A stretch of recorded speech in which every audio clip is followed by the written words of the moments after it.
eating lunch so that because you're practicing and again and getting ready to contribute with the team. That's got to feel good. I eat lunch every day, so it don't matter.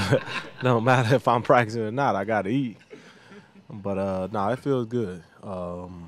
Excited to get to practice with my guys again. That's you always miss these aspects of playing the game and practicing, and you miss those things when they're taken away from you. So, um, like I said, like I tweeted out, God is great.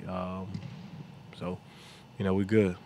You just as confident that you'll go on Sunday as Pete seemed to be? We'll see. We got to get through the week, and we'll go from there.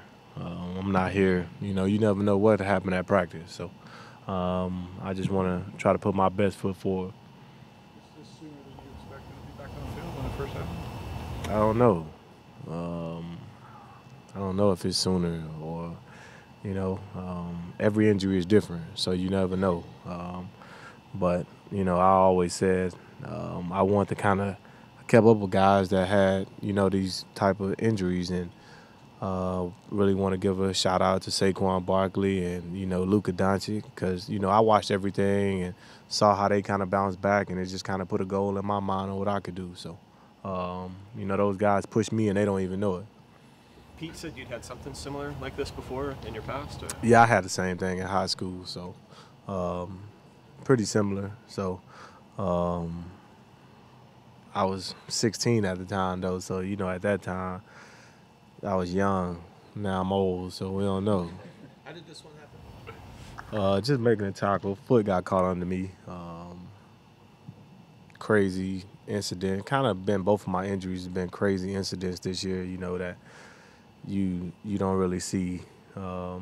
Same stuff I do every game, and then it just this year happened. So we'll see. I'm feeling good though. What kind of opportunity is this at this point in your career to get another shot at the playoffs?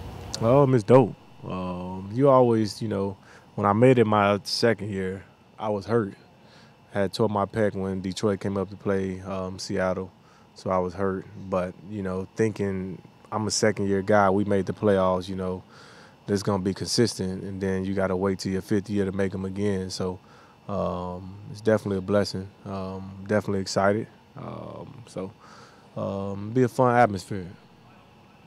I guess it's dumb to ask if you frustrating. Obviously, it's frustrating, but the defense was rolling so well at the time when you got hurt and all that. Just kind of a tough time, obviously, when you play the 3 games really well and then this happens. It's kind of been hard the last couple of games to sit and watch. Oh yeah, no doubt. But it's part of the game. I'm not any different from any other guy that get injured, or any other guy that's playing this sport and knowing how physical and demanding this sport is. So there's some things you gotta take, and just ride with it. And just glad that it wasn't too long of an injury.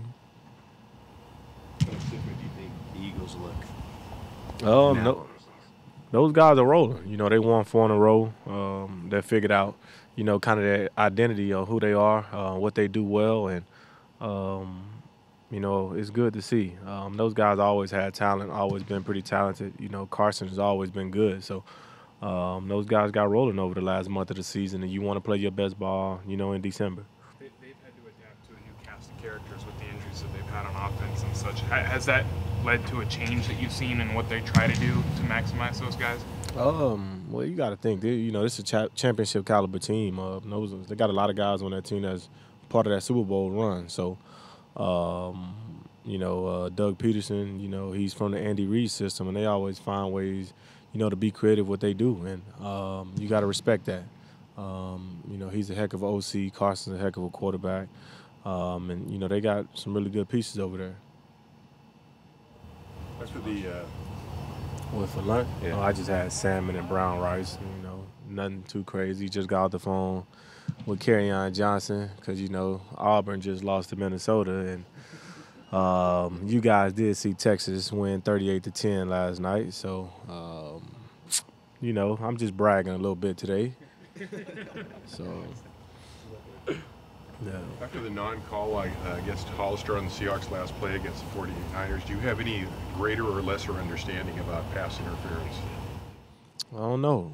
That's not my deal. I don't really get into what calls should have been made unless you know, I'm in the game. So if I'm in the game, then I'm sure I'll talk to the refs. But, you know, they didn't call it, and we got to move on. At the end of the day, that's what it is. That's what the game's about. It's going to be missed calls. Refs are humans too, and you know, we're not going to take robots and put out there. So at the end of the day, it's going to be missed calls. It's human nature. We just like we mess up on the field. You know, those refs, they could mess up also. So that's just part of it.